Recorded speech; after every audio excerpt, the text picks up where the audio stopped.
The crystal chandelier above table 12 needed cleaning again. I could see the dust settling on its lowest tier as I balanced 3 plates of seared duck breast on my left arm, the heat seeping through the white cloth napkin I'd learned to tuck beneath them. The scent of truffle oil and rosemary filled my nostrils, mixing with the expensive perfumes that seemed to coat the air in Luminaire like a second atmosphere, one I'd never be able to afford to breathe anywhere else. My feet ached. The designer heels they made us wear, black, sleek, stiletto, were a size too small, but I couldn't afford to complain. Not when this job at the most exclusive restaurant in the city was the only thing standing between my daughter and me living in my car. Again. "Excuse me, miss?" A woman's voice, sharp as the knife resting beside her plate. "This wine is corked." I smiled. The smile I'd perfected over 6 months of serving people who earned more in a day than I would in a year. "Of course, ma'am. I'll bring you another bottle right away." The kitchen was a symphony of chaos, all stainless steel and barked orders. Chef Maurice didn't look up as I relayed the table's complaint, just snapped his fingers at someone to grab another bottle from the cellar. I pressed my spine against the cool wall for just a moment, feeling the ache radiate from my lower back up through my shoulders. 3 more hours. Just 3 more hours, and I could go home to Sophie. My phone buzzed in my pocket, another text from the babysitter asking when I'd be back. Mrs. Chen was kind, but she charged by the hour, and every minute past 11 o'clock meant another $1 I didn't have. I typed back a quick response with shaking fingers, then straightened my black apron and pushed back through the double doors. That's when the energy in the dining room shifted. It was subtle at first, like the moment before a thunderstorm when the air pressure drops and you can feel it in your bones. The maître d', Vincent, who never ruffled, suddenly stood straighter. The sommelier's hand trembled slightly as he poured wine at table 7. Even the low murmur of conversation seemed to quiet, as if the room itself was holding its breath. I followed Vincent's gaze to the entrance. 4 men entered first, not guests, bodyguards. I recognized the type from my childhood in East Brooklyn, though these were a different breed entirely. Tailored black suits that cost more than my car, earpieces barely visible, eyes that swept the room with mechanical precision. They didn't walk. They prowled, checking exits, cataloging faces, hands hovering near concealed weapons I was certain they carried. Then he walked in. I don't know why I noticed the shoes first.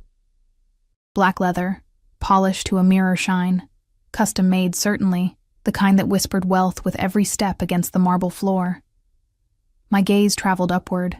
Charcoal gray suit that fit like it had been painted on his body, white shirt open at the collar revealing tan skin, no tie. As if rules about dress codes were for other people, but it was his presence that made my breath catch. Power. The kind that doesn't need to announce itself, that simply exists like gravity. He moved through the room as if he owned it, and perhaps he did. Vincent rushed forward, practically bowing, leading him toward the private section we reserved for VIPs. The bodyguards fanned out, 2 following, 2 positioning themselves with sightlines to every entrance. I shouldn't have stared. I knew better. In places like this, you became invisible, a ghost in black and white who delivered food and dissolved into the background. But I couldn't look away. He was younger than I expected, mid-30s perhaps, with dark hair swept back from a face that could have been carved from stone. Sharp jaw, straight nose, lips set in a line that suggested he smiled rarely and meant it even less. But it was his eyes that trapped me, dark, almost black, with an intensity that felt physical when they swept across the room, and then they landed on me. For a heartbeat, the world contracted to that single point of contact. His gaze pinned me in place, and I felt suddenly, acutely aware of every flaw, the strand of hair that had escaped my bun, the tiny stain on my apron from earlier, the way my 2 small shoes made me stand awkwardly. His expression didn't change, but something flickered in those dark eyes. Assessment, calculation. Then he looked away, and I could breathe again. "Table 12 needs their wine." Chef Maurice's voice crackled through my earpiece, snapping me back to reality. I grabbed the new bottle, hands trembling slightly, and wound my way through the tables. But I was hyper-aware now of the private section, of the low murmur of male voices speaking in what sounded like Italian. of the weight of danger that seemed to pulse from that corner of the room. The dinner rush intensified. I moved on autopilot, taking orders, delivering plates, refilling water glasses. But part of my consciousness remained fixed on that private section, on the man who sat at its center like a dark star, around which everything else orbited. It was nearly 10 o'clock when Vincent appeared at my elbow. "Sophia, you need to deliver this to the private room." I stared at the bottle of wine he held. A Chateau Margaux that probably cost more than 3 months of my rent, but I don't usually. "Marco called in sick. You're the only one available." His voice dropped. "And Sophia? Be professional. Don't speak unless spoken to. Don't make eye contact. Just deliver the wine and leave. Understood?" The warning in his tone sent ice down my spine. Understood. My hands were slick with sweat as I carried the bottle toward the private section. One of the bodyguards stepped forward, blocking my path. He was massive, with a scar running from his temple to his jaw. His eyes were flat, empty of anything resembling warmth. "Wine delivery," I managed, my voice steadier than I felt. He nodded curtly and moved aside, but I felt his gaze tracking my every movement as I entered the private room. 6 men sat around a table set for 8. The conversation stopped the moment I entered. The silence was deafening, heavy with unspoken threat. I kept my eyes down, focusing on the bottle in my hands, on the ritual of presenting it. "Chateau Margaux 2010, I murmured, showing the label to the man at the head of the table. Him. Up close, he was even more devastating. His cologne reached me first, something dark and woody with notes of bergamot and smoke, expensive, intoxicating. I could see the shadow of stubble along his jaw, the small scar above his left eyebrow, the way his fingers, long, elegant, with a single platinum ring on his right hand, drummed once against the table. "Open it." His voice was deep, accented, Italian, definitely, with an edge that made it less a request and more a command. My hands shook as I worked the corkscrew. I could feel all their eyes on me, but his gaze burned the hottest. The cork came free with a soft pop, and I poured a small amount into his glass, the wine catching the light like liquid ruby. He didn't taste it, just kept watching me with those fathomless dark eyes. "What's your name?" Vincent's warning echoed in my head. "Don't speak unless spoken to." "Sophia, sir." I kept my voice neutral, professional, my eyes fixed on the bottle. "Sophia." He repeated it slowly, as if tasting each syllable. "Look at me when I speak to you." It wasn't a request.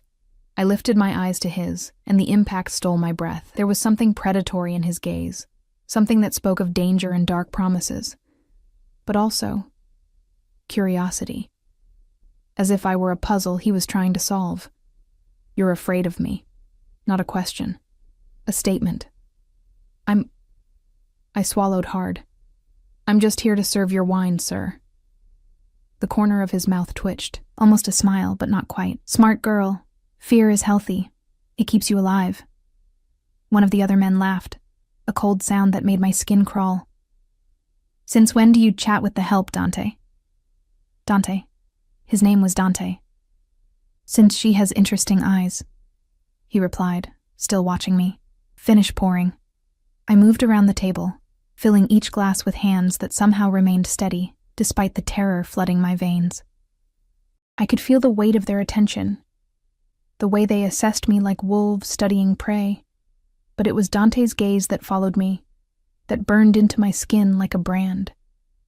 As I poured the last glass, my foot caught on something, a briefcase someone had carelessly left beside their chair. I stumbled, and the bottle slipped from my fingers. Time slowed. I watched the bottle fall, watched the wine arc through the air in a perfect crimson stream, watched it splash across expensive suits, across the pristine white tablecloth, across papers that had been spread out on the table's edge. The room went utterly silent. I stood frozen, horror flooding through me as wine dripped from the edge of the table onto the floor. My heart hammered so hard I thought it might break through my ribs. The papers, They were covered in wine now, the ink running, whatever had been written on them becoming illegible. "I'm so sorry," I whispered, dropping to my knees to try to salvage something, anything.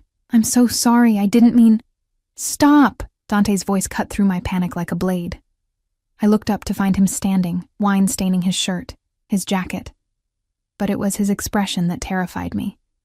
Completely blank, emotionless, as if he were looking at something already dead. He moved closer, his shoes stopping inches from where I knelt. I could smell the wine mixing with his cologne, could see the tension in his body, the coiled violence barely contained. "Do you know what those papers were?" His voice was soft, deadly. I shook my head, tears burning my eyes. They were contracts, deals that took months to arrange, worth more than you'll make in 10 lifetimes. He crouched down, bringing his face level with mine. "And you just destroyed them. I'll pay for them," I blurted out, even knowing it was impossible. "I'll work extra shifts, You'll pay?" His laugh was bitter. "With what? Your tips?" One of the bodyguards appeared at his shoulder. "Boss, what do you want us to—" Dante held up one hand, silencing him. His eyes never left mine. "Stand up." I did, my legs shaking so badly I could barely support my weight. The room spun around me. This was it. I was going to lose my job. Worse, these were clearly not men who took losses lightly. Dante circled me slowly, like a predator assessing its prey. "You seem like a smart woman, Sophia. Hardworking. Probably supporting someone. A boyfriend? Husband. A daughter," I whispered. "I have a 5-year-old daughter." Something flickered across his face, too quick to identify. "Then you understand how important it is to be able to provide for your family. To keep them safe." He stopped directly in front of me. "Those documents you ruined? They represented safety for my family, protection, revenue." My throat was too tight to speak. He reached into his jacket. I flinched, unable to help myself, and pulled out a phone. Tapped the screen several times, then held it up to show me. It was a photograph of a helicopter. Sleek, black, expensive looking. "Can you fly this?" he asked. I blinked, confusion cutting through my terror. "What?" Simple question. "Can you fly a helicopter?" Yes. I have a pilot's license. I stopped, remembering Vincent's warning about speaking too much. But Dante's eyes had lit with something new, interest. Sharp and focused. "You used to what?" "I used to fly helicopters for medical evacuations before Sophie's father disappeared. Before I lost everything. Before my world collapsed." The silence stretched out, heavy with expectation. Dante studied me as if he could read every secret written on my soul. Then he smiled. A real smile this time, though it held no warmth. "Then we have a deal, Sophia." He moved closer, so close I could feel the heat radiating from his body, could see the gold flecks in his dark eyes. "Fly this helicopter for me, and I'll consider your debt paid. Refuse and—" He didn't finish the sentence. He didn't need to. "When?" The word escaped before I could stop it. "Now." "Now?" But my daughter, Mrs. Chen, my shift, 1,000 objections crowded my throat. "Now," he repeated, his voice soft but implacable. "Unless you'd prefer to discuss alternative payment methods, I assure you, they're far less pleasant." One of the other men stood, pulling out his phone. "Dante, we need to move. The shipment arrives in 90 minutes. Shipment, deals, bodyguards. The pieces clicked into place with sickening clarity. I'd stumbled into something far more dangerous than a simple dinner service. Dante extended his hand to me. Elegant fingers, scarred knuckles, that platinum ring catching the light. "Come with me, Sophia. Fly this helicopter, and maybe, if you're lucky, you'll survive the night." I stared at his hand, at the choice that wasn't really a choice. Behind me, Vincent appeared in the doorway, his face pale. He caught my eye and shook his head slightly. A warning. Or maybe a goodbye. Sophie's face flashed through my mind. Her gap-toothed smile, her unruly curls, the way she hugged my neck so tight when I came home from work. She needed me. She was waiting for me. But these men, this man, wouldn't let me simply walk away. So I did the only thing I could do. I took his hand. His fingers closed around mine, warm, strong, possessive, and he pulled me to my feet. "Smart girl," he murmured. I knew those eyes held secrets. He didn't let go of my hand as he led me toward the exit, his bodyguards forming a protective circle around us. The other diners watched with wide eyes as we passed, as if witnessing something they knew they should forget as quickly as possible. Outside, the night air hit my face like a slap. 3 black SUVs waited at the curb, engines running, windows tinted so dark they looked like portals to nowhere. Dante opened the back door of the middle vehicle and gestured for me to enter. I climbed inside, my heart hammering, my mind racing through every possible escape route and finding none. He slid in beside me, close enough that our thighs touched. The door slammed shut, and the vehicle pulled into traffic with smooth precision. "Where are we going?" I asked, my voice barely above a whisper. Dante pulled out his phone, typed something quickly, then looked at me. In the dim light from the screen, his face was all sharp angles and shadows. "To see if you're as good as you claim to be," he said, "and to discover whether you're brave or just foolish." The SUV accelerated, and I watched the familiar streets of my city blur past the window, carrying me toward a future I couldn't begin to imagine. Toward danger, toward secrets, toward a man whose dark eyes held promises of both destruction and something terrifyingly like desire. The SUV moved through the city like a shark through dark water, smooth, predatory, unstoppable. I sat rigidly beside Dante, hyper-aware of every point where our bodies almost touched, of the heat that seemed to radiate from him despite the air conditioning that hummed softly through the vehicle. My phone buzzed in my pocket. Mrs. Chen, probably. Or worse, the restaurant, wondering where I'd disappeared to.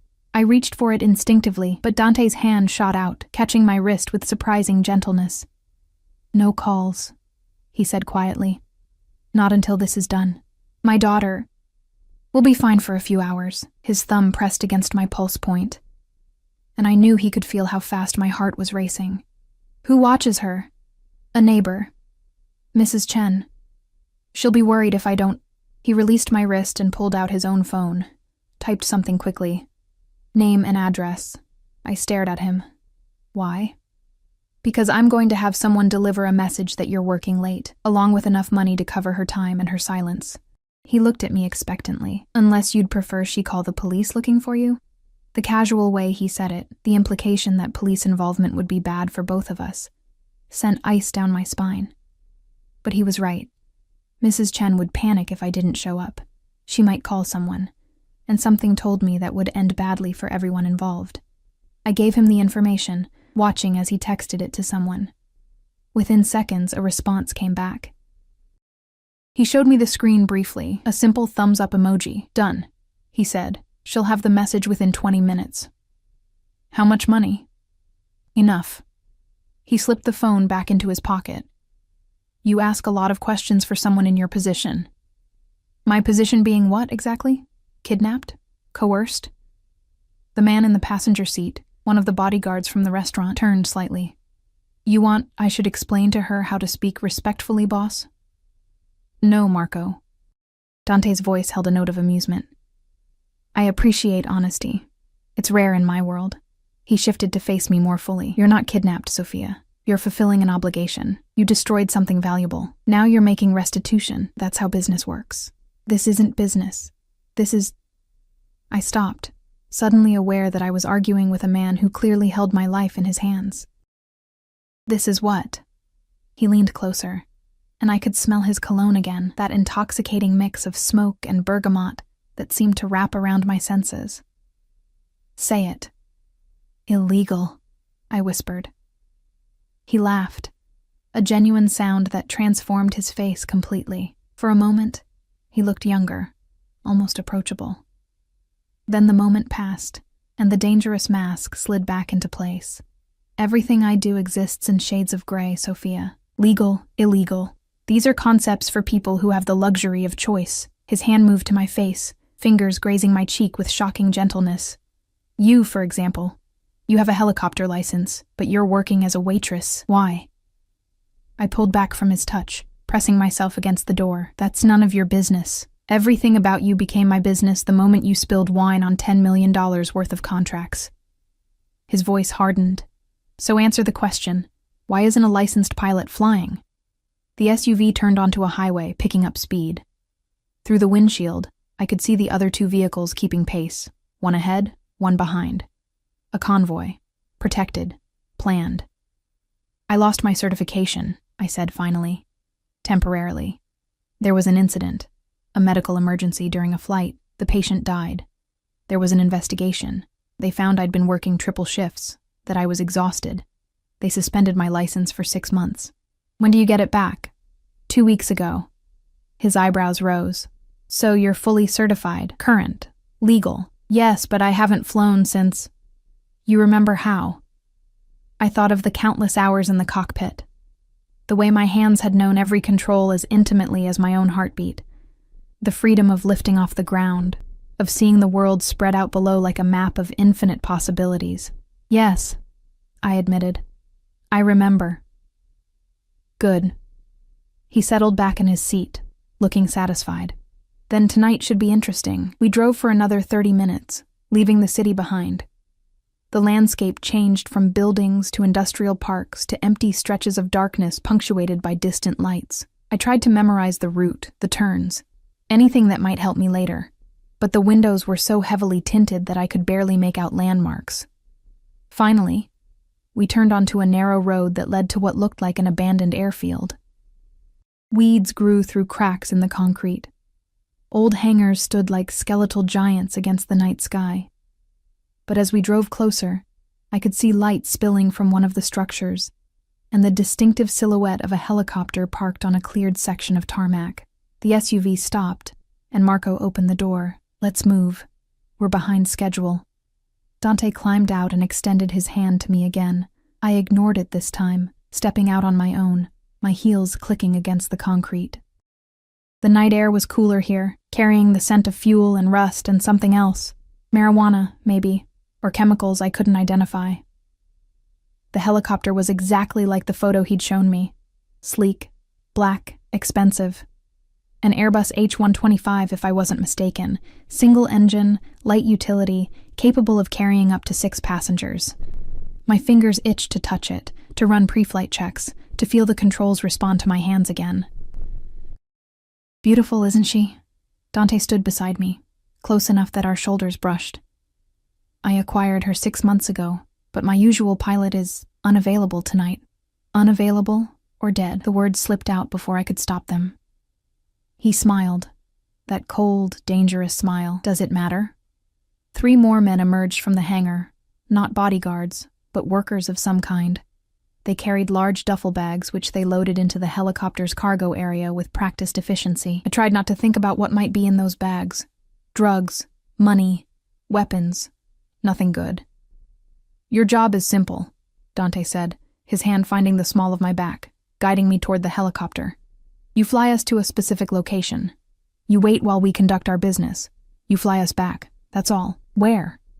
You'll receive coordinates once we're airborne. He opened the pilot's door, gesturing for me to climb in. I'm not a fool, Sophia. I don't give away my destinations until I'm certain of my pilot's cooperation. I looked at the cockpit, at the controls I'd dreamed about for months, at the freedom they represented. Then I looked at Dante, at the hard line of his jaw, at the gun I could now see holstered under his jacket. And if I refuse, then you'll discover exactly how unpleasant my alternative payment methods can be. He moved closer, crowding me against the helicopter's frame. But you won't refuse, because you're a mother, and mothers do whatever necessary to survive, to get home to their children. The truth of his words burned through me. He'd read me perfectly, seen past the defiant words to the terror underneath, the desperate need to make it through this night, to see Sophie again, to hold her, and promise that everything would be okay. Even if it was a lie. I climbed into the pilot's seat. The cockpit closed around me like an old lover's embrace. My hands found the controls automatically. Collective, cyclic, pedals. Everything was exactly where it should be. The instrument panel glowed to life as Dante climbed into the co-pilot seat beside me, followed by Marco and 2 other men in the back. Pre-flight check, I said, my voice steadier now. This, at least, I knew how to do. This was familiar ground. I ran through the sequence methodically, checking fuel, instruments, warning lights. Everything looked good. Too good, actually. This helicopter had been maintained to perfection, probably better than the medical choppers I'd flown. Satisfied? Dante asked, watching me with those intense dark eyes. Yes. I reached for the starter. Coordinates? He pulled out his phone, typed briefly, and my navigation system pinged. A location appeared. 40 miles northeast, in what looked like the middle of nowhere, an empty field, or maybe private property. Nothing that suggested legitimate business. There's a clearing, he explained. Natural cover from the tree line.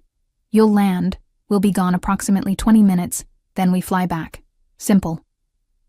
Nothing about this was simple, but I engaged the engine anyway. The familiar whine filled my ears, building to a roar as the rotors began to spin. The helicopter shuddered, coming to life beneath my hands like a wild animal recognizing its master. I'd forgotten how much I loved this feeling. Clear for takeoff, Marco said into his radio, and I realized there were people watching, coordinating. This was a professional operation. I pulled up on the collective, eased the cyclic forward, and we lifted smoothly into the night sky. The ground fell away beneath us, and for a moment, just one perfect moment, I forgot about the danger, about the men with guns sitting behind me, about the illegal cargo and the destroyed contracts. For one moment, I was free again, suspended between earth and stars, with nothing but sky and possibility stretching out in every direction. You're good at this, Dante observed, his voice crackling through the headset we both wore. I know, I replied simply.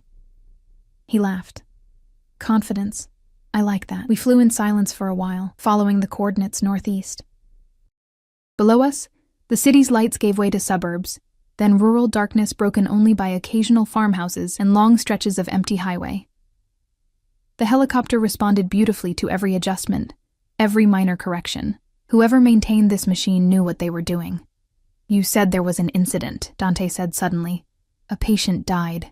I didn't want to talk about this, didn't want to remember that night. The alarms, the desperate rush, the way I'd fought to keep my eyes open, to focus, to make it to the hospital in time. Yes.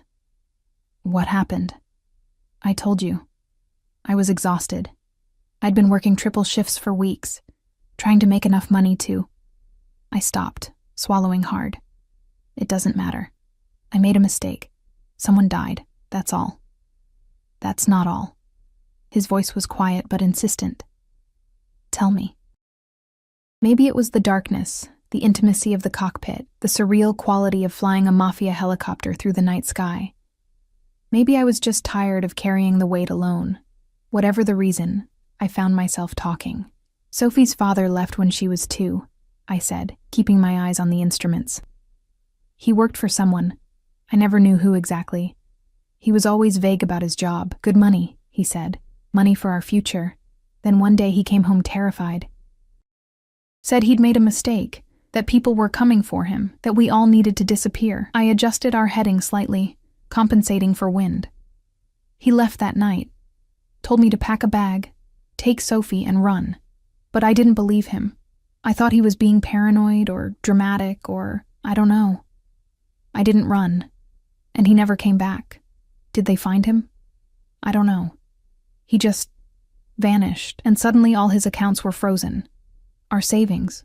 Gone. I found out he'd been using my name for things. Loans, credit cards. He destroyed my credit, left me with nothing but debt and a toddler to feed. The memory still stung, even 3 years later. So I worked. Every shift I could get. Medical transport paid well, but it wasn't enough. I picked up extra work, slept 4 hours a night if I was lucky. And that night, the night of the incident, I'd been awake for 36 hours straight. I could see it still. The patient coding, the machine's protests, my vision swimming with exhaustion. I misjudged the landing, just by a few feet, but it was enough.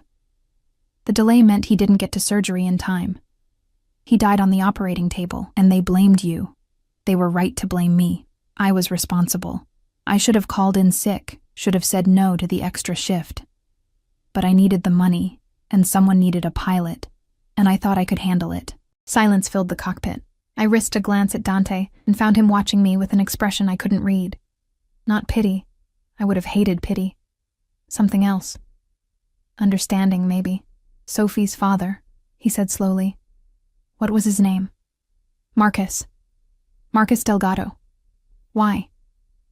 The change in Dante's expression was subtle but unmistakable. His jaw tightened, his eyes went cold, and his hand moved instinctively toward his weapon. Delgado, he repeated. Marcus Delgado. You knew him? Knew him? His laugh was bitter. Yes, Sophia. I knew Marcus Delgado very well. He worked for my organization, and he didn't just make a mistake. He stole from me. $3 million. Then he disappeared. The helicopter dipped as my hands jerked on the controls. I steadied us quickly, my mind reeling. What? $3 million in cash that was supposed to be delivered to my partners. Your Marcus took it and ran. Dante's voice was ice. I spent 6 months looking for him. I found nothing. He's either dead, or he's very good at hiding. My stomach twisted. I didn't know.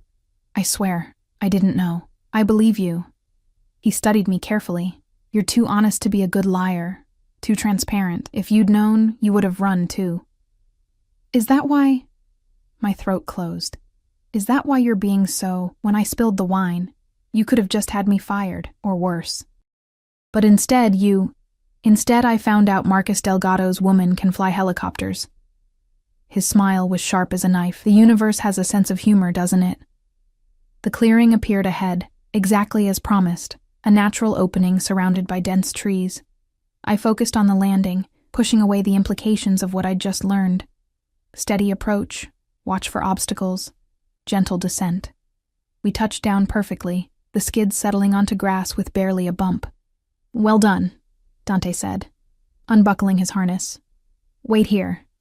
Don't touch the radio. Don't leave the helicopter. Don't do anything stupid. And if I do? He leaned close, his breath warm against my ear. Then I'll assume you knew about Marcus's theft all along, and I'll treat you accordingly. The threat was clear. I nodded, not trusting my voice. He and his men disappeared into the darkness, leaving me alone in the helicopter with only the instrument lights and my racing thoughts for company. Marcus had worked for Dante, had stolen from him, and I, completely unknowingly, had been living on the edges of this man's world for 3 years, trying to survive the wreckage Marcus had left behind. The universe didn't have a sense of humor. It had a cruel sense of irony. 15 minutes passed, 20. I watched the tree line, looking for movement, for any sign of what they were doing out there. But the night revealed nothing. Then I heard it. Gunshots. Sharp cracks that split the silence, followed by shouts. Men running, more gunfire. My hands flew to the controls instinctively. Every nerve screamed at me to lift off, to leave, to escape while I had the chance. But Sophie's face flashed through my mind. If I left, Dante would come for me. For us. He knew where we lived, knew Mrs. Chen, knew everything. I was trapped as surely as if I were locked in a cage. The men burst from the tree line, Dante in the lead, Marco and the others flanking him. They ran full speed toward the helicopter, and I could see blood on Marco's shoulder, could see the fury on Dante's face. Go, he shouted as they piled into the helicopter. Go now! I didn't hesitate. I pulled up hard, the helicopter leaping into the sky just as more gunfire erupted from the trees. Something pinged off the tail rotor. A bullet, missing us by inches. West! Dante barked. Fly west, not back to the airfield. I banked hard, pushing the helicopter to its limits. Below us, I could see muzzle flashes, could see vehicles racing through the forest. Someone had been waiting. An ambush. Who were they? I asked, my voice shaking despite my efforts to control it. People who should have known better than to fuck with me. Dante was on his phone, barking orders in rapid Italian. Marco, how bad? Flesh wound, boss. I'll live. We flew west for 10 minutes, then Dante gave me new coordinates. A different location, farther from the city. I followed them without question, my hand steady on the controls even as my mind spun. This was my life now.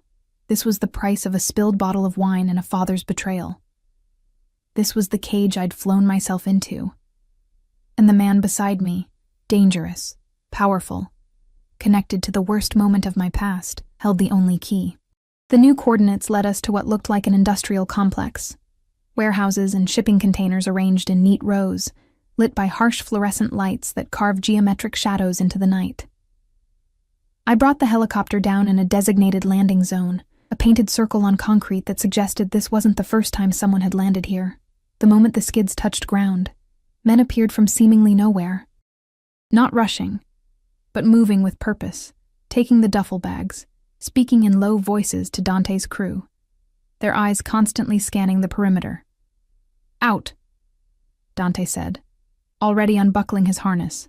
I climbed out on shaking legs, my heels clicking against concrete that still held the day's heat. The air smelled of diesel fuel and salt water. We were near the docks, I realized, somewhere in the industrial port area where legitimate business ended and shadow economies thrived. Dante's hand found my elbow, steadying me, or claiming me. I wasn't sure which. "Marco, get that shoulder cleaned up," he ordered.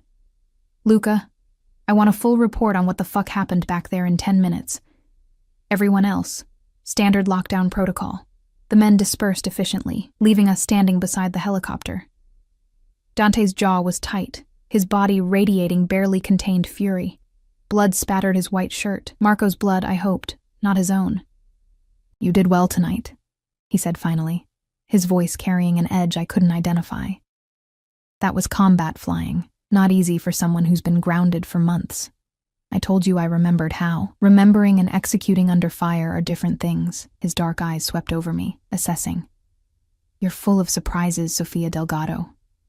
The name hit me like a slap. I don't use his name. I never married him. It's just Sofia Torres. Torres. He tested the name. Better. Cleaner. Though it doesn't erase what he did. I had nothing to do with... I know. He cut me off, his hand moving to my face, tilting my chin up so I had to meet his eyes. "If I thought you did, you wouldn't have made it off the ground tonight. But you're tied to him, whether you want to be or not. His daughter carries his blood, you carry his debts. That's not fair." "Fair?" His laugh was harsh. "Nothing about this world is fair, Sofia. Fair is a fantasy for people who've never had to fight for survival." His thumb traced my cheekbone with surprising gentleness. "But you know that already, don't you? You've been fighting since he left, working yourself to exhaustion. Raising his child alone, trying to stay afloat in a world designed to drown people like you." The accuracy of his words made my chest tight. "What do you want from me?" "Want?" He considered this, his eyes never leaving mine. "I want many things. To find Marcus, and make him pay for his betrayal. To understand how someone so careful could leave behind someone so... interesting. To know if you taste as sweet as you look when you're afraid." Heat flooded my cheeks. "I'm not afraid of you. Liar." But he smiled as he said it. "You're terrified. I can feel your pulse racing under my fingers. Can see it in how you hold yourself. Ready to run even though you know there's nowhere to go." He leaned closer, his breath warm against my ear. "But that's what makes you fascinating. You're afraid, but you don't break. You flew that helicopter like you were born to it. Didn't hesitate when the bullets started flying. Most people would have panicked. I had motivation. You threatened my daughter. No." His voice went hard. "I would never hurt a child. That's not how I operate.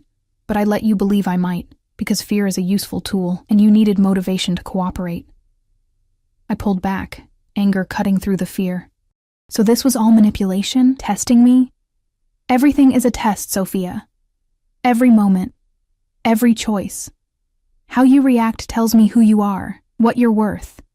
He released me, stepping back.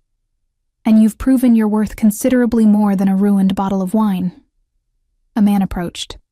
"Luca," I assumed, holding a tablet. "Boss, report's ready." Dante took the tablet, his expression darkening as he scrolled through whatever information it contained. Rossi's crew. I should have known that bastard couldn't resist making a move. You want me to send a message? Not yet. First, I want to know how they knew about the pickup. Dante's fingers tightened on the tablet. We have a leak, someone close. I'll start pulling phone records, surveillance, do it quietly. I don't want whoever it is to know we're looking. He handed the tablet back. And Luca? Get me everything on Marcus Delgado. Everything.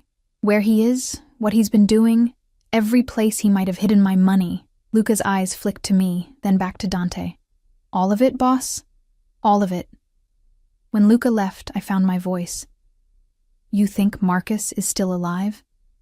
Someone is using his accounts. Small transactions, carefully spaced. Ghost money. Dante pulled out his phone, showed me a series of numbers and dates. He's smart enough to stay hidden, but not smart enough to completely disappear.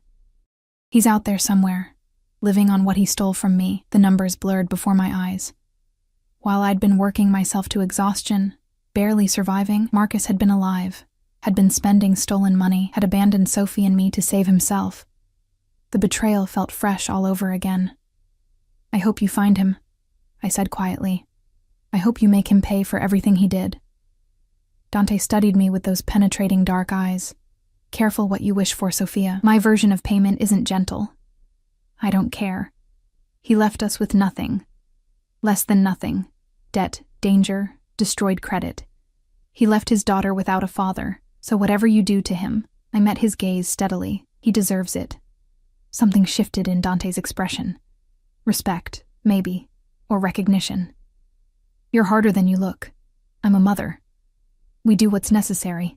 Yes. He moved closer again, crowding into my space, his presence overwhelming. I would do anything for my family. Anything. No price too high. No line I wouldn't cross. His hand found my waist, pulling me against him. Tell me, Sophia, how far would you go to protect Sophie? What lines would you cross? My hands pressed against his chest, hard muscle beneath expensive fabric, his heart beating steady and strong. Anything. I'd do anything. Even work for me? The question hung between us, heavy with implication. What? You need money. I need a pilot I can trust, or at least a pilot whose motivations I understand completely. His hands tightened on my waist. You fly for me regularly. I pay you 10 times what you made at that restaurant. You get your life back. Sophie gets everything she needs. And I get someone who owes me their loyalty. That's not loyalty. That's coercion. Call it what you want. But it's also survival. Your survival. He released me, stepping back. Or you can go back to serving wine to people who don't see you, back to shoes that don't fit and shifts that destroy you, back to wondering if you'll make rent this month. I wanted to refuse, wanted to tell him to go to hell, that I'd find another way, but the truth was brutal and inescapable. There was no other way. Not really. Not for someone like me, with my history and my debts and my desperate need to provide for my daughter. If I say yes, I said slowly, I want guarantees. No drugs around Sophie. No danger coming to my home. No. Done. He cut me off. Your daughter stays clean from this world. Your home stays protected.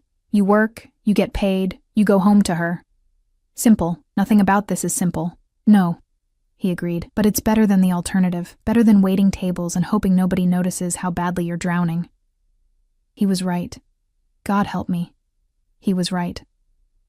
One more thing, I said. When you find Marcus, I want to be there. I want to see his face when he realizes what he destroyed. Dante's smile was sharp and dangerous. Deal. He extended his hand. Elegant fingers, scarred knuckles, that platinum ring catching the harsh fluorescent light. I took it. His grip was firm, possessive, sealing a bargain that would tie me to him in ways I couldn't yet imagine, sealing my fate with a handshake and a promise of revenge against the man who'd broken me. Welcome to the family, Sophia, Dante murmured, his voice carrying notes of satisfaction and something darker, something that made my skin heat despite the cool night air. I have a feeling this will be a very interesting partnership. He pulled me closer, his lips brushing my ear. Now let me take you home, to your daughter, to your life. And tomorrow, We'll discuss the details of your new position. A black SUV pulled up, door already open, waiting. I climbed inside, Dante sliding in beside me, his presence filling the space like smoke. As we drove through the night, back toward the city, and Sophie and everything I'd been fighting to protect, I couldn't shake the feeling that I'd just traded one cage for another. A gilded cage, perhaps, but a cage nonetheless. And the man beside me, dangerous, powerful, connected to my past in ways I was only beginning to understand, held every key.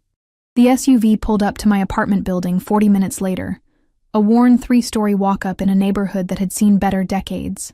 The contrast between Dante's world and mine couldn't have been starker. Here, graffiti-decorated crumbling brick walls, streetlights flickered uncertainly, and the smell of garbage mixed with the distant scent of someone's late-night cooking.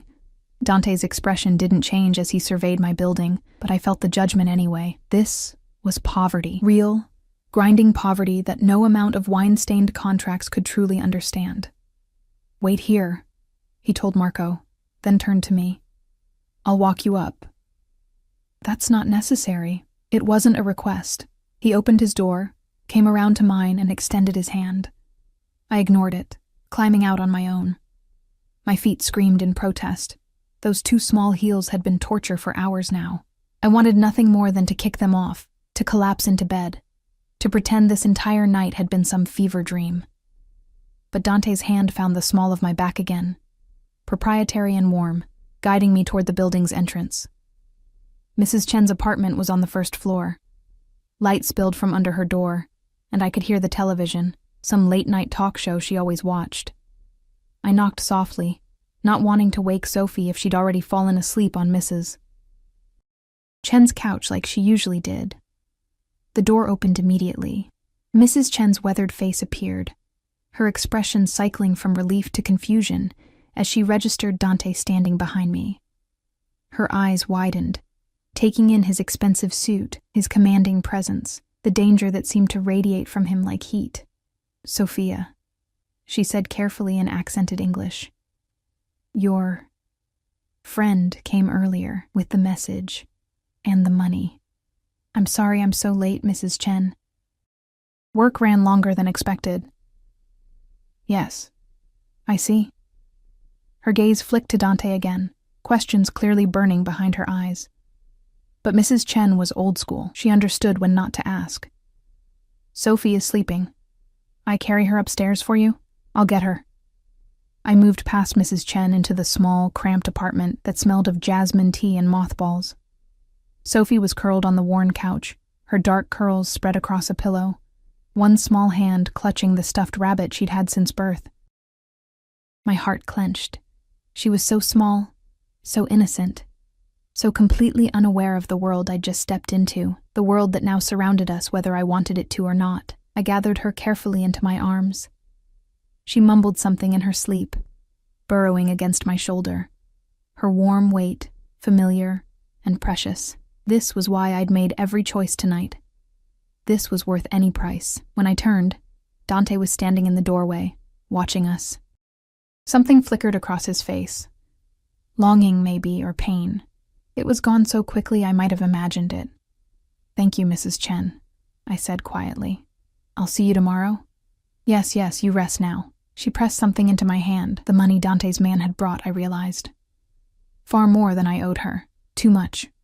"You take back. Keep it. Please. You've been so good to us." She hesitated, then nodded, understanding that pride sometimes had to bend to necessity. Dante waited in the hallway while I maneuvered Sophie's weight and climbed the 2 flights to our apartment. He moved behind me silently, a dark presence that made the stairwell feel smaller, more confined. Our apartment was tiny, a 1-bedroom that I'd tried to make cheerful with second-hand furniture and cheap curtains. Sophie's drawings covered the refrigerator, her toys were scattered across the living room floor, and dirty dishes sat in the sink because I hadn't had time to wash them before my shift. I laid Sophie in her bed, really just a mattress on the floor in the bedroom we shared, and pulled her blanket over her small body. She sighed in her sleep, turning onto her side, her rabbit tucked under her chin. When I came back to the living room, Dante was standing by the window, looking out at the street below. He seemed out of place here, like a panther in a pet store, too big, too dangerous, too otherworldly for this small space that held my entire life. "She looks like him," he said without turning. "Marcus. Same eyes, same chin. She has my hair." I didn't know why that felt important to say. "And my stubbornness. Does she ask about her father?" "Sometimes. I tell her he had to go away, that he loved her but couldn't stay." The lies tasted bitter. "I don't tell her he abandoned us, that he was a thief and a coward. She'll learn that soon enough when she's older." Dante turned to face me, his expression unreadable. "You're protecting her. From the truth. From him. From everything. That's what mothers do. My mother did the same." His voice went distant. "Lied to protect me from my father's world. Told me he was a businessman, that the men with guns were just security. That the blood on his shirts was from accidents." He moved closer. "Then I turned 12, and I watched him kill a man, right in front of me. No more lies after that." I swallowed hard. "I'm sorry." "Don't be. It made me strong. Made me understand how this world really works. Weakness gets you killed. Sentiment gets you betrayed. Power is the only thing that matters." His hand cupped my face, thumb tracing my lower lip. "But you already know that, don't you? Marcus taught you that lesson the hard way. I don't want Sophie to learn it that way. Then work for me. Let me pay you enough that she never has to struggle, never has to watch you destroy yourself trying to survive. Give her the childhood you didn't have." His words were seductive, dangerous. They painted a picture of security I hadn't felt in years, but they also bound me tighter to him, to his world, to choices I couldn't take back. "What exactly would this job entail?" I asked, my voice steadier than I felt. "Flights, mostly at night. Sometimes cargo, sometimes passengers. You don't ask questions about what or who. You fly where I tell you, when I tell you. You keep your mouth shut about everything you see." His hands moved to my waist, pulling me against him. "And you belong to me, not romantically, not unless you want that, but professionally, completely. You don't fly for anyone else. You don't talk to anyone else about your work. You're mine."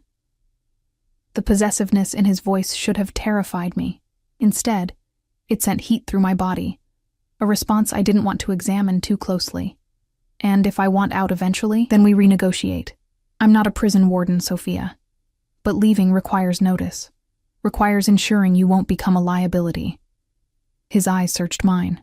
"I protect my people, but I also destroy those who betray me. Remember that." It was both promise and threat, wrapped together so tightly I couldn't separate one from the other. "How much?" I asked. "Specifically, how much would you pay me?" He named a figure that made my knees weak. "Monthly. That amount monthly." It was more than I'd made in 6 months at the restaurant. Enough to move to a better apartment, to give Sophie everything she needed, to finally breathe. I couldn't finish the sentence. "That's what loyalty costs, what discretion is worth." He released me, stepping back. "Think about it tonight. Tomorrow I'll send a car for you at noon.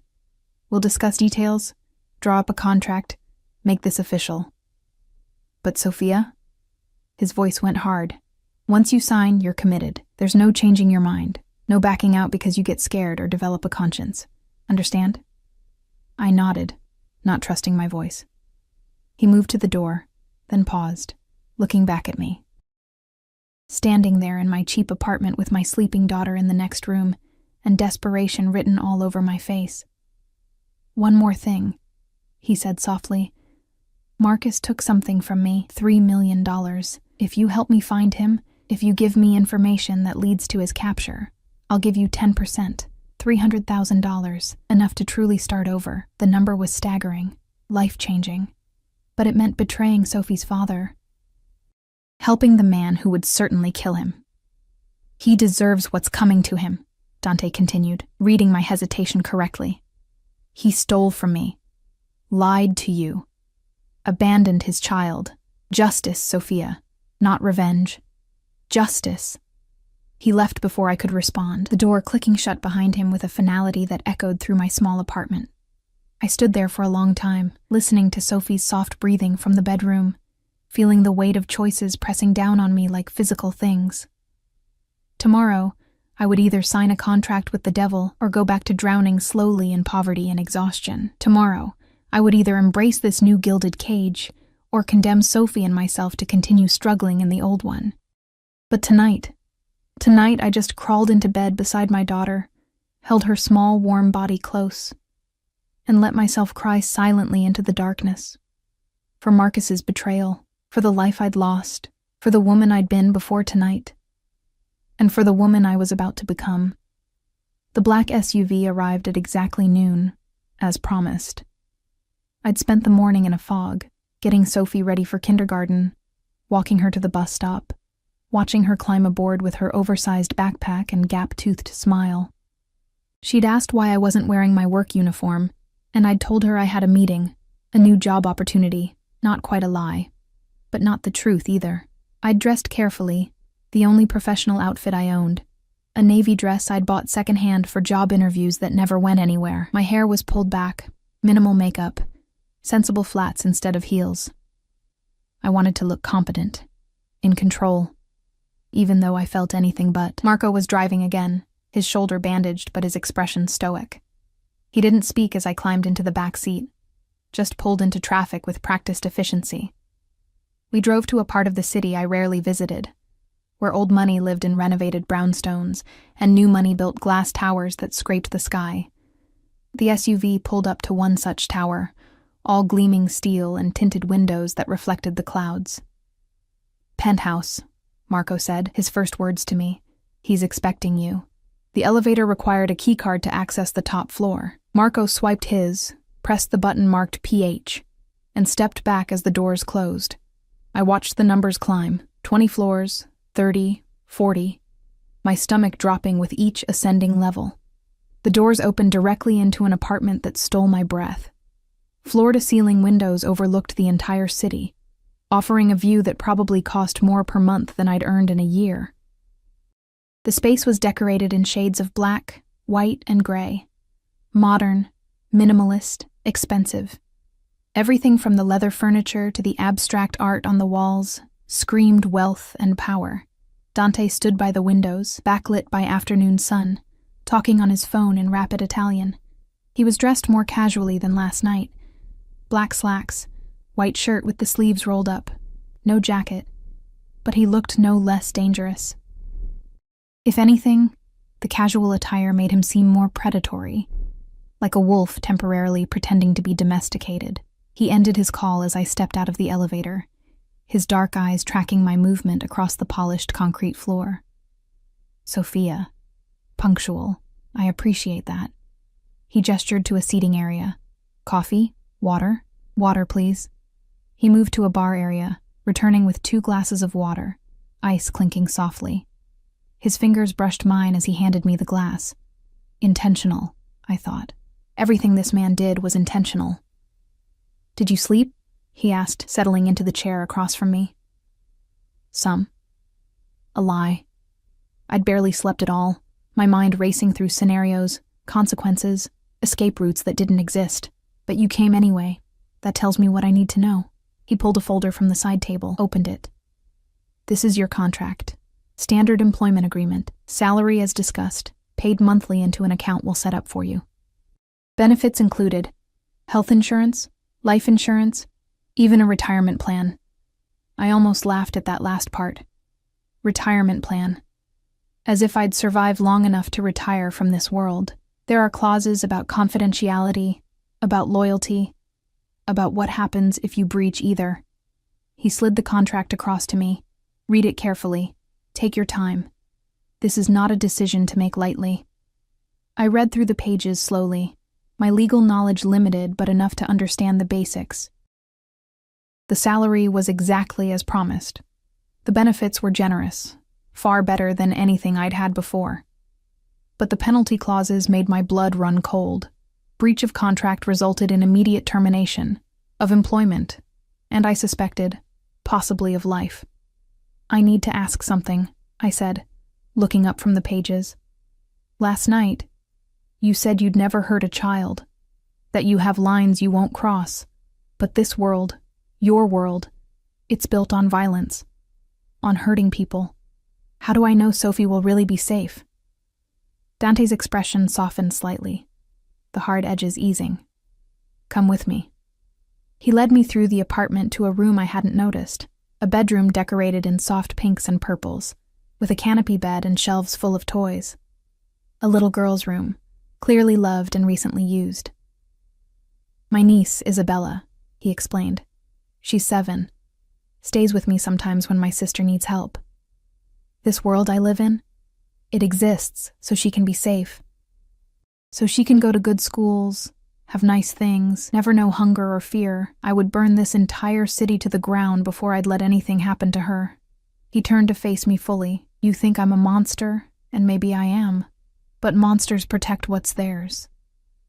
Sophie is yours, which makes her under my protection now. Anyone who touches her answers to me. That includes my own people. That includes rival organizations. That includes Marcus, if he ever surfaces. No one touches her. Ever." The fierceness in his voice, the absolute conviction. It was the first thing that made me truly believe him. "Okay," I whispered. We returned to the living room. I picked up the pen he'd left beside the contract, my hand hovering over the signature line.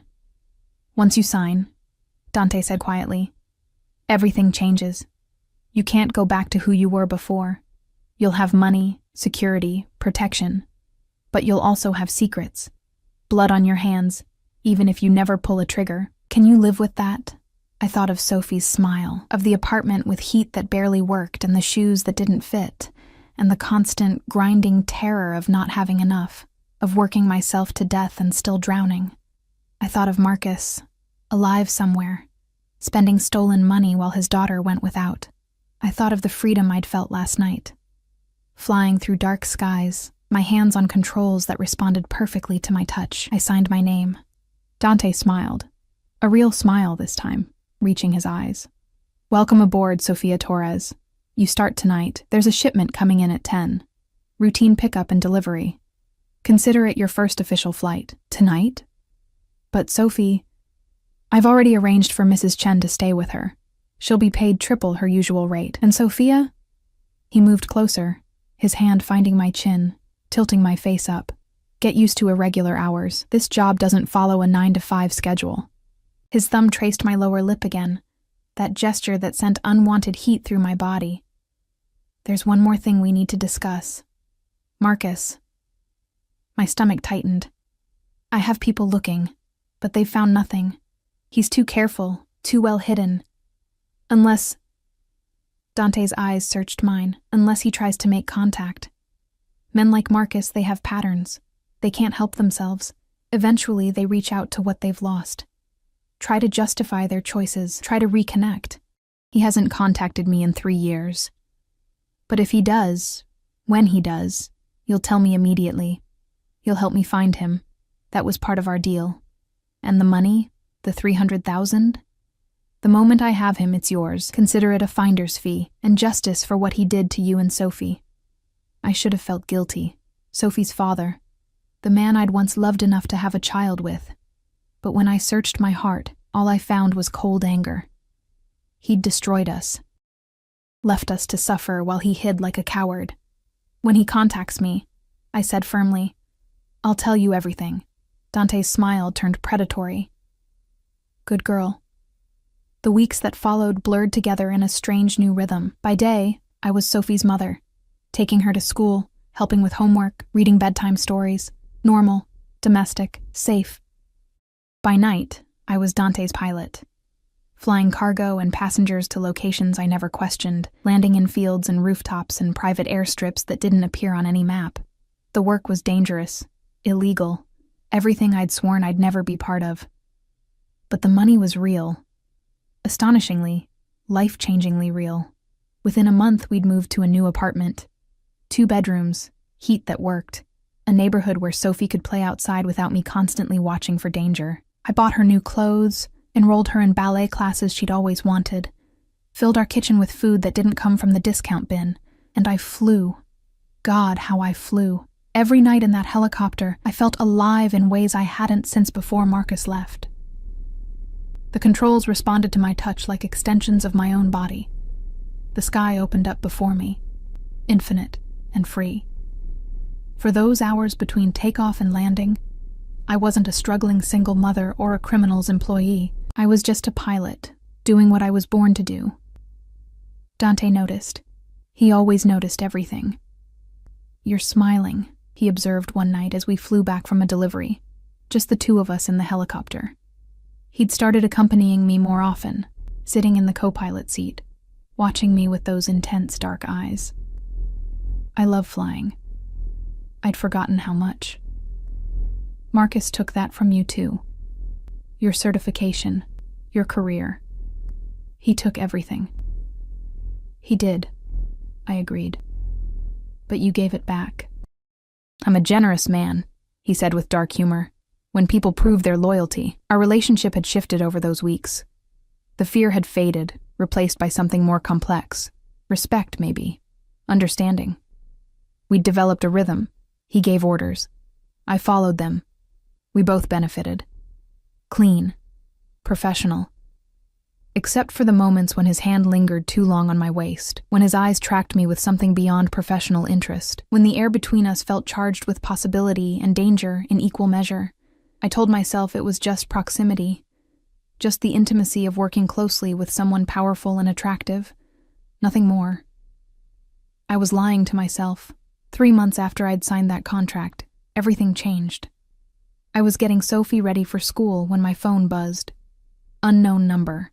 I almost ignored it, probably spam, but something made me answer. Sophia.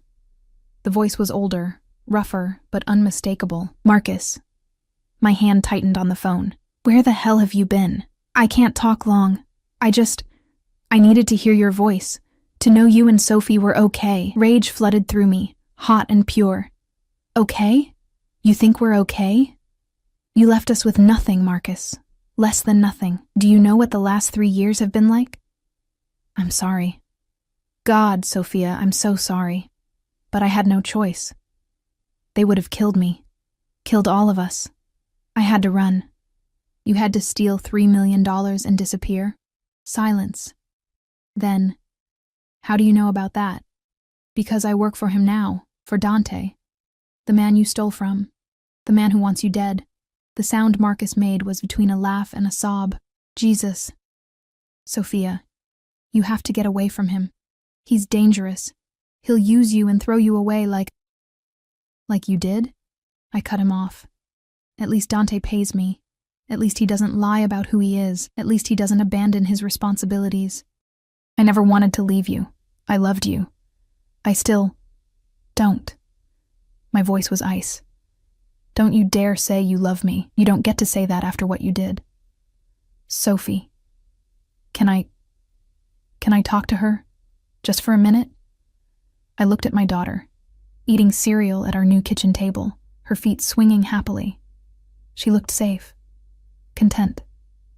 She didn't need Marcus's poison in her life.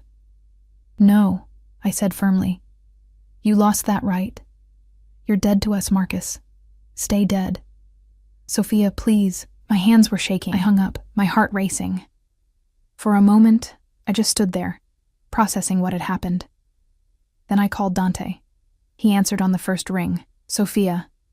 "What's wrong?" "Marcus called me, just now." I gave him every detail, the number, what was said, how Marcus had sounded. "You did the right thing calling me." His voice held approval, and something darker. "Forward me that number.